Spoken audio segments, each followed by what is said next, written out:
আসসালামু আলাইকুম ওরহমতুল্লাহি ওবরাকাতুহ। আওয়ামী লীগ বিএনপির চাঁদাবাজি বনাম জামাত এনসিপি সরমনায়ের চাঁদাবাজির মধ্যে পার্থক্য কী? ভিডিওটা অত্যন্ত সেন্সিটিভ, তাই প্রত্যেককে অনুরোধ করব সম্পূর্ণ ভিডিওটা দেখার জন্য। সম্পূর্ণ ভিডিও না দেখলে আমি কী বোঝাতে চেয়েছি আপনারা পরিপূর্ণভাবে বুঝতে পারবেন না। মানে সম্পূর্ণ ভিডিওটা 1 মিনিটও স্কিপ না করে সম্পূর্ণ দেখার অনুরোধ করছি।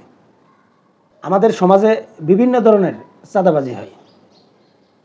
কিছু রাজনৈতিক দলের নেতাকর্মীরা চাঁদাবাজি করে, আবার রাজনৈতিক দলের বাইরেও অনেক চাঁদাবাজি হয়।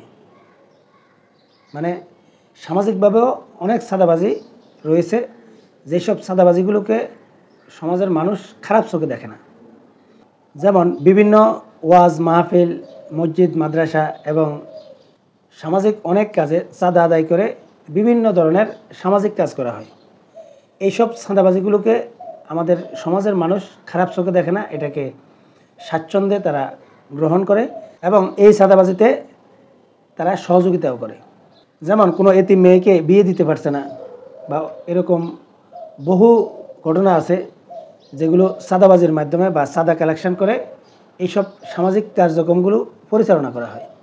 এইসব চাঁদাবাজিগুলোতে সাধারণ মানুষের সায় থাকে এবং এই চাঁদাবাজিগুলো যারা করে তাদেরকেও সমাজের মানুষ অনেক ভালো চোখে দেখে।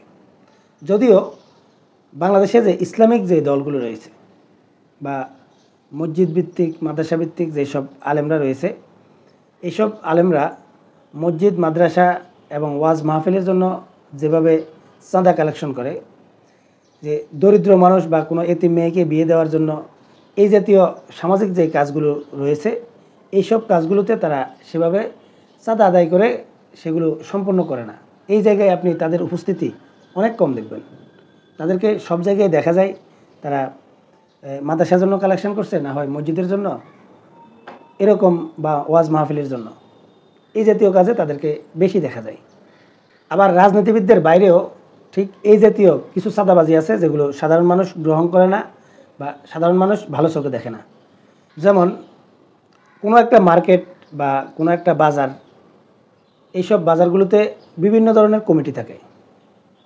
এইসব কমিটিগুলোর কাজ হচ্ছে ওই প্রতিষ্ঠানকে তারা পরিচালনা করে। ওই প্রতিষ্ঠানে দারোয়ান থাকে, ক্লিনার থাকে বা অন্যান্য অনেকগুলো খরচ আছে।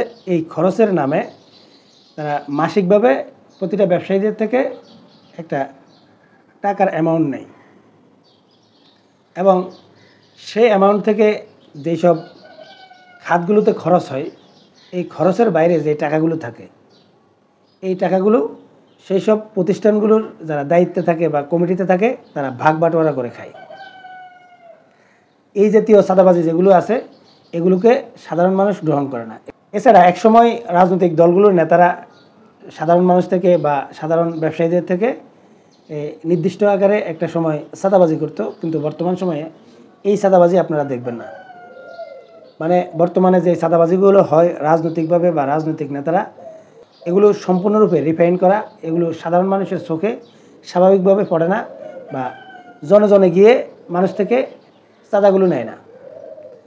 এই রাজনৈতিক নেতারা চাঁদা নেয় ঠিক আমি যেটা বললাম পূর্বের ভিডিওতে, যেসব স্থানীয়ভাবে যে চাঁদাবাজিগুলো হয়, যেমন বিভিন্ন মার্কেটের বা কোনো বাজারের যেসব কমিটিরা থাকে, যেসব কমিটিরা এই বিভিন্ন ব্যবসায়ীদের থেকে যে টাকাগুলো উঠায়। যেমন একটা মার্কেটে যদি 100 দোকান থাকে,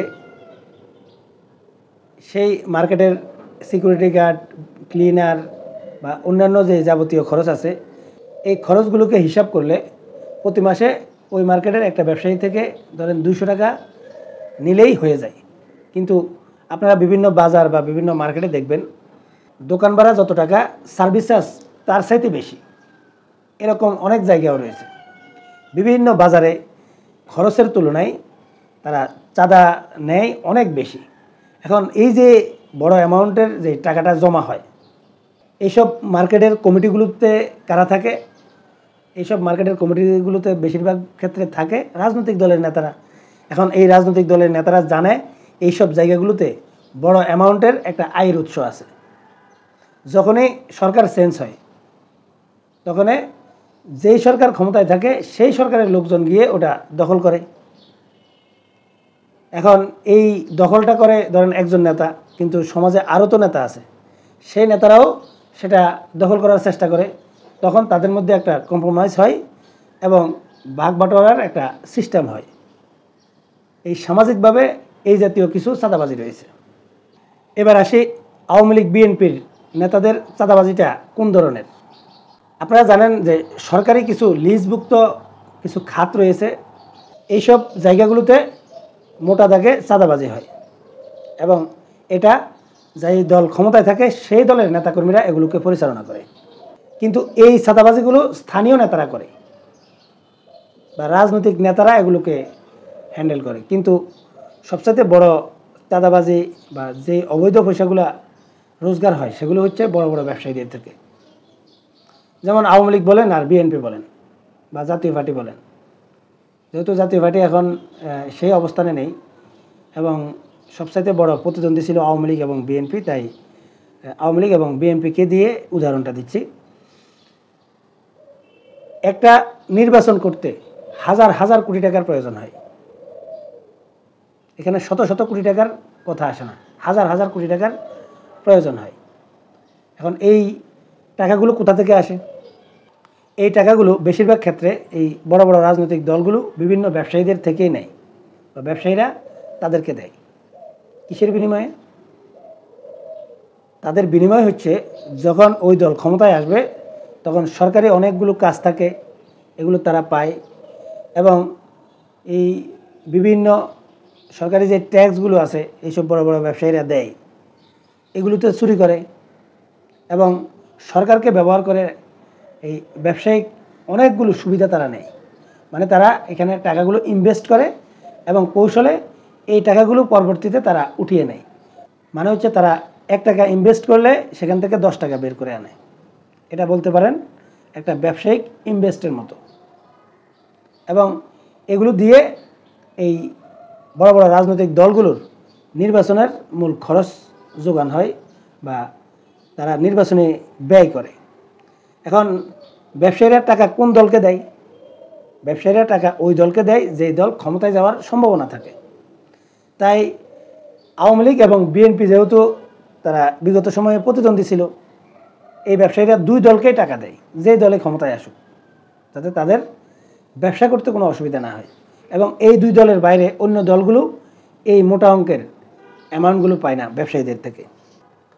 এছাড়া আপনারা দেখবেন যে একটা রাজনৈতিক দল পরিচালনা করতে বা এই রাজনৈতিক দলগুলোর ব্যয় কিন্তু প্রচুর, প্রতি মাসে শত শত কোটি টাকা। এই টাকাগুলো বেশিরভাগ ক্ষেত্রে এই ব্যবসায়ীদের থেকে আসে, আবার কিছু টাকা আসে রাজনৈতিক দলের নেতাদের থেকে, স্থানীয় নেতাদের থেকেও টাকা আসে। যেমন নির্বাচনের সময় তারা নমিনেশন বাণিজ্য করে, যেসব নেতারা দল থেকে নমিনেশন নেয় তারা মোটা অঙ্কের টাকা দিয়ে দল থেকে নমিনেশন নিতে হয় এবং এই টাকাগুলো তারা তাদের রাজনৈতিক দলের পিছনে খরচ করে। এখন যেসব স্থানীয় নেতারা মোটা অ্যামাউন্টে টাকা দিয়ে দল থেকে নমিনেশন নেয় তারা তো স্থানীয়ভাবে চাঁদাবাজি করবেই। Bus stand, tempo stand, launch ঘাট, এই যে খাতগুলো থাকে, এই যে জায়গাগুলো থাকে, এগুলোতে বড় বড় চাঁদাবাজি হয় শুধু এই কারণে, ওই যে স্থানীয় নেতারা এগুলো দিয়ে তারা পদ পদবি কিনে দলীয় ব্যানার ব্যবহার করে এইসব জায়গাগুলো থেকে মোটা অ্যামাউন্টের টাকা নেয়। কিন্তু ইসলামিক দলগুলো কি করে? তারা টাকাগুলো কোথা থেকে পায়? বিশেষ করে জামাত ইসলামী। ইসলামিক দলগুলোর মধ্যে জামাত অনেক বড় সংগঠন এবং একটা রাজনৈতিক দল পরিচালিত হতে প্রতি মাসে শত কোটি টাকার মতো খরচ হয় বা কম বেশি হতে পারে। কিন্তু এই টাকাগুলো কোথা থেকে আসে? ইসলামিক দলগুলোর একটা সুবিধাজনক জায়গা হচ্ছে তারা ধর্মীয় রাজনীতি করে। এই ধর্মীয় রাজনীতি করার কারণে তারা সওয়াবের নামে তারা চাঁদা আদায় করতে পারে তাদের কর্মী এবং সমর্থকদের থেকেও। যেমন মসজিদ, মাদ্রাসা বা মাহফিলগুলোতে মানুষ কেন চাঁদা দেয়? স্বাচ্ছন্দ্যে চাঁদা দেয়। তাদের মূল উদ্দেশ্য থাকে আমি এখানে যে চাঁদাটা দেব বা যে টাকাটা দেব, যেই টাকাটা খরচ হবে, এই টাকার বিনিময়ে আমি একটা সওয়াব পাবো এবং সেটা আমার আখিরাতে কাজে লাগবে। ঠিক ইসলামিক দলগুলো যেইভাবে তাদের কর্মী এবং সমর্থকদের থেকে টাকাটা নেয়, ঠিক একই সিস্টেম। এই কর্মী এবং সমর্থকরা এইভাবেই টাকাটা দেয়। আমি এই ইসলামিক সংগঠনকে বা ইসলামিক দলকে যে টাকাটা দিচ্ছি, এই টাকাটা আমার আখিরাতে কাজে লাগবে, আমি অনেক সওয়াব পাবো এবং এই টাকার বিনিময়ে আমি হয়তো আখিরাতে নাজাত পেয়ে যাব। আর এই উদ্দেশ্যেই এই ইসলামিক দলগুলো যেই চাঁদাগুলো আদায় করে, সাধারণ মানুষ বা তাদের সমর্থকরা এটা স্বাচ্ছন্দ্য দেয়। এবং এই ইসলামিক দলগুলোর মধ্যে জামাত এই টাকাটা পুরো বাংলাদেশের তাদের সব ধরনের সমর্থকদের থেকেই কালেকশন করে। একেবারে রিক্সাওয়ালা থেকে শুরু করে হাই এডুকেটেড যতগুলো তাদের সমর্থক এবং নেতাকর্মী আছে, প্রত্যেকে এই চাঁদা দিতে হয়। এবং এই চাঁদার মাধ্যমে ইসলামিক দলগুলো তাদের সংগঠনের যে খরচগুলো রয়েছে, এই খরচগুলো বহন করে। এখন এটা আওয়ামী লীগ, বিএনপি যদি এভাবে চাঁদা আদায় করতে চায়, নিশ্চিতভাবে দেবে না। আর দিলেও স্বার্থের জন্য দেবে। মানে আওয়ামী লীগ, বিএনপি যদি এভাবে টাকা আদায় করে বা স্থানীয় যেই সব তাদের নেতারা রয়েছে তাদের থেকে যেই ফান্ডটা কালেকশন করে, এটা তারা স্বার্থের বিনিময়ে দেয়। কিন্তু ইসলামিক দলগুলোর সমর্থকরা তারা আখিরাতের স্বার্থের জন্য তারা টাকাটা দেয়। এছাড়া আওয়ামী লীগ, বিএনপির রাজনীতিতে তারা যদি দল ক্ষমতায় থাকে, তখন তারা এই চাঁদাগুলো কালেকশন করতে পারে এবং এই জায়গায় তাদের বড় ধরনের রোজগার থাকে। কিন্তু তারা যদি ক্ষমতায় না যায় বা ক্ষমতায় যেতে না পারে, তাহলে ওই সময়ের জন্য তাদের এই রোজগারগুলো বন্ধ থাকে। কিন্তু ইসলামিক দলগুলোর যে চাঁদা আদায়, এটা সব সময় কন্টিনিউ থাকে। তারা ক্ষমতায় যাক বা না যাক, ক্ষমতায় থাকুক বা না থাকুক। আর এই কারণে ইসলামিক দলগুলো এই তাদের সংগঠন পরিচালনা করতে বা বিশেষ করে জামাত তাদের সংগঠন পরিচালনা করতে কোনো সময় তারা সমস্যায় পড়ে না। তাদের রোজগার একই নিয়মে থাকে এবং ইসলামিক দলগুলো এই কারণে তাদের কোনো জায়গায় অনৈতিক কোনো কাজ করার প্রয়োজন হয় না। মানে জনগণ অপছন্দ করবে বা জনগণের কাছে অপছন্দ হবে, এই জাতীয় কাজ করার প্রয়োজন তাদের হয় না বা হবেও না। যেমন এই যে সোহরাওয়ার্দী উদ্যানে জামাত এত বড় একটা সমাবেশ করলো, এখানে প্রায় 100 কোটি টাকা খরচের মতো। এখন অনেকেই প্রশ্ন করেছেন, বিভিন্ন জায়গা থেকে প্রশ্ন আসে যে জামাত এত টাকা কোথায় পেল? এত বড় আয়োজন করতে যেই টাকাটা খরচ হওয়ার কথা, সত্যি কি জামাত এত টাকা তাদের ফান্ড থেকে খরচ করেছে কিনা? বাস্তবিক অর্থে এইসব আয়োজন করতে অবশ্যই খরচের ব্যাপার রয়েছে। যেমন মাঠ প্রস্তুত করা, মাঠে শুধু মানুষ যাবে এই জন্য না, মানুষ যাওয়ার পরে বা এই অনুষ্ঠানটা করতে যেই ধরনের এই সাউন্ড সিস্টেম থেকে শুরু করে অন্যান্য স্টেজ সাজানো থেকে শুরু করে আরও আনুষঙ্গিক যে খরচগুলো রয়েছে, এই খরচগুলো জামাত বহন করেছে বা জামাতের সংগঠন থেকে বহন করা হয়েছে। কিন্তু এই খরচটা অনেক বেশি খরচ না, এটা কিন্তু সংখ্যায় অনেক কম খরচের একটা খাত। যেমন আওয়ামী লীগ বা বিএনপি যদি এই জাতীয় সমাবেশ করত, তাদের খরচ কিন্তু এই জায়গায় তো হতোই, তাদের অন্য জায়গায় বিশাল একটা খরচের খাত ছিল। সেটা হচ্ছে যেসব নেতাকর্মীরা আসবে তাদের জন্য গাড়ির ব্যবস্থা করা, আবার তাদের খাওয়া দাওয়ার ব্যবস্থা করা। এই জায়গাগুলো সম্পূর্ণরূপে দল বহন করতে হতো। আবার যারা পদ পদবিতে আছে বা এইসব দলগুলোর যারা অঙ্গ সংগঠনের পদ পদবিতে আছে, হয়তো তাদেরকে টাকা দিয়ে আনার প্রয়োজন হয় না, কিন্তু তাদের আসা যাওয়া থেকে শুরু করে তাদের খাওয়া খরচ দল বহন করতে হয়। কিন্তু সেই সব অঙ্গ সংগঠনের এই নেতাদের বাইরে সাধারণ মানুষকে যদি তারা এইসব এই সমাবেশগুলোতে আনতে হয়, তাহলে নির্দিষ্ট একটা টাকার লোভ দেখিয়ে আনতে হয়। বা এইসব জায়গায় মানুষ উপস্থিত হয় বেশিরভাগ ক্ষেত্রে খেটে খাওয়া মানুষগুলো, তাদের পরিবার পরিজন চালার মতো, বা সে ওই দিন যদি অন্য জায়গায় কাজ করে 500 টাকা ইনকাম করতে পারবে, তো সেখানে তাকে অন্তত কমসে কম 300 টাকা হলেও দিতে হয়, এবং তাদের আসা যাওয়ার খরচ সহ। তো এই কারণে অন্যান্য রাজনৈতিক দলগুলোর জন্য এই জাতীয় একটা এই সমাবেশ করা অনেক বড় খরচের, মানে বিশাল বড় অ্যামাউন্টের খরচ কিন্তু এই জায়গায় হয়। ওই যে স্টেজ থেকে শুরু করে সাউন্ড সিস্টেম বা অন্যান্য যেই সব আয়োজনগুলো করা হয়, এই আয়োজনগুলোর চাইতে কয়েকশো গুণ বেশি খরচ হয় এই শুধুমাত্র নেতাকর্মীদেরকে আনার জন্য, তাদের গাড়ি ভাড়া, তাদের খাওয়া খরচ, এবং তাদেরকে আনতে নগদ যে অর্থটা দেওয়ার প্রয়োজন হয়।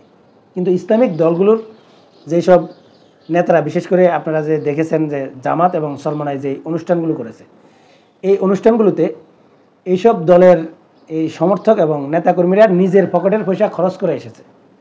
এখন অনেকেই প্রশ্ন করেছেন এর আগের ভিডিওতে যে তারা যে গাড়ি ভাড়া করেছে এবং ট্রেন ভাড়া করেছে, এই টাকা কোথা থেকে এসেছে?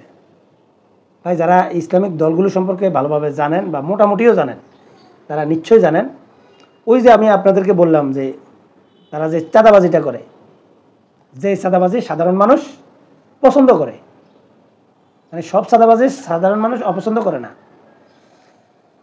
যেই ওয়ার্ড থেকে বা যেই থানা থেকে তারা আসতেছে, কারা কারা আসতেছে, তারা খুব সুন্দর সিস্টেমে তারা প্রত্যেকের নাম লিপিবদ্ধ করে, এবং এই গাড়ি ভাড়ার খরচটা বা কয় টাকা গাড়ি ভাড়া খরচ হবে এটা প্রত্যেকের মধ্যে ভাগ করে দেয়। আপনি এত টাকা করে আসবে, এত টাকা করে দিবেন, মানে তারা সব একসাথে আসবে, কিন্তু টাকাটা সবাই আলাদা আলাদা করে একজনের কাছে রাখে, এবং সেখান থেকেই তারা এই টাকাটা খরচ করে তাদের আসা যাওয়া খাওয়া খরচ।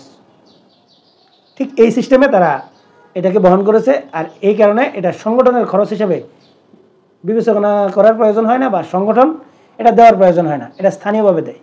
এছাড়া হয়তো অনেকেই গরিব থাকে, যেমন একটা সংগঠনের 20 জন লোক থাকলে হয়তো অনেকের এই মাহফিলে আসার আগ্রহ ছিল, কিন্তু তার পকেটে টাকা নেই।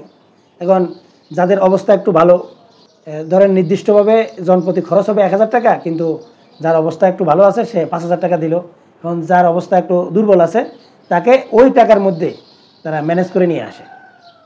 আর এই সিস্টেমে এই যে সরোয়ার্দী উদ্যানে জামাত এত বড় সমাবেশ করেছে এবং করতে পেরেছে, এবং এই সমাবেশ করতে গিয়ে সংগঠনের খুব বেশি টাকা খরচ হয়নি। মানে সাউন্ড সিস্টেম, স্টেজ খরচ, এবং এই সমাবেশ আয়োজন করতে গিয়ে যেসব স্যানিটাইজ সিস্টেম বা পানির ব্যবস্থা করা, এই জাতীয় কিছু খরচ সংগঠনের হয়েছে। কিন্তু মোটা দাগে যেই বড় খরচটা হওয়ার কথা, এই খরচটা কিন্তু সাধারণ মানুষ বা তাদের নেতাকর্মীরা নিজেরা ফান্ড কালেকশন করে নিজেরাই চলে এসেছে, এটা চরমনাইয়ের ক্ষেত্রেও। আর এই সিস্টেমে চলার কারণে ইসলামিক দলগুলোর বিরুদ্ধে চাঁদাবাজির অভিযোগ আসে না, এবং স্থানীয়ভাবে মানুষ অপছন্দ করবে, মানুষ তাদেরকে চাঁদাবাজ বলবে, যে অর্থে চাঁদাবাজ বলা হয়। মানে মানুষ যে চাঁদাবাজিকে অপছন্দ করে তাদেরকে চাঁদাবাজ ডাকে, যে চাঁদাবাজিকে পছন্দ করে তাদেরকে কিন্তু চাঁদাবাজ বলে না। এবং ইসলামিক দলগুলোর নেতাদেরকে তারা এমনভাবে ট্রেনিংটা দিয়েছে যে যা কিছু করবে সব আল্লাহর সন্তুষ্টির জন্য। এখানে দুনিয়াবি কোনো কিছু পাওয়ার আশায় এই সংগঠন করা যাবে না, বা সেটা করলে সব পাবে না। এখন সওয়াবের নিয়তে যারা এই সংগঠন করে এবং আল্লাহকে খুশি করার জন্য যারা সংগঠন করে, তারা তো অবৈধ পয়সার দিকে হাত বাড়াবে না, এবং তাদের বিরুদ্ধে এই অভিযোগগুলো আসবেও না। আর এই কারণে ইসলামিক দলগুলোর বিরুদ্ধে চাঁদাবাজির অভিযোগ আপনি করতে পারেন, কিন্তু সেই চাঁদাবাজি সাধারণ মানুষ পছন্দ করে দেয় বা নিজেরা উৎসাহিত হয়েই দেয়। অন্যান্য রাজনৈতিক দলগুলো যে চাঁদাবাজিগুলো করে, এই চাঁদাবাজিগুলো জনগণ উৎসাহিত হয়ে দেয় না বা নিজেদের পছন্দ মতো দেয় না। আর এই কারণে এটাকে সাধারণ মানুষ ঘৃণার চোখে দেখে, এবং এই কাজ যারা করে তাদেরকেও ঘৃণার চোখে দেখে। আর অন্যদিকে এনসিপির চাঁদাবাজির কথা যদি বলেন, যে এনসিপি নেতারা কীভাবে চলে, আমি যতটুকু বুঝি বা আমি যতটুকু জানি, 5 আগস্টে এনসিপি এই নেতাদের ভূমিকার কারণে বাংলাদেশে বহু মানুষের কাছে তারা একটা পছন্দের তালিকায় চলে গিয়েছিল, এবং বহু ধনী লোক এই জুলাই অভ্যুত্থানে নেতৃত্ব দেওয়া এইসব ছেলেদেরকে নানাভাবে সাহায্য করেছে। এমনকি জামাতের লোকজন বলেন, বিএনপির লোকজন বলেন, বা বিএনপির ব্যবসায়ীরা বলেন, জামাতের ব্যবসায়ীরা বলেন, তারাও তাদেরকে প্রাথমিক অবস্থায় অনেকে সাহায্য সহযোগিতা করেছে। এবং এই কারণে 5 আগস্টের পরপর এনসিপির কিছু নেতারা রাতারাতি ধনী হয়ে যায়। সব নেতারা যে ধনী হয়েছে তা না, কিছু নেতারা, মানে যারা সামনের সারিতে আছে। কিন্তু সবচাইতে বড় একটা খাত কিন্তু তাদের জন্য তৈরি হয়েছে, সেটা হচ্ছে এই বর্তমান যে ইউনূস সরকার, যেই সরকারটা গঠিত হয়েছে এটা তাদের পছন্দের সরকার ছিল এবং এই সরকার তাদেরকে যথেষ্ট সুযোগ সুবিধা দিয়েছে।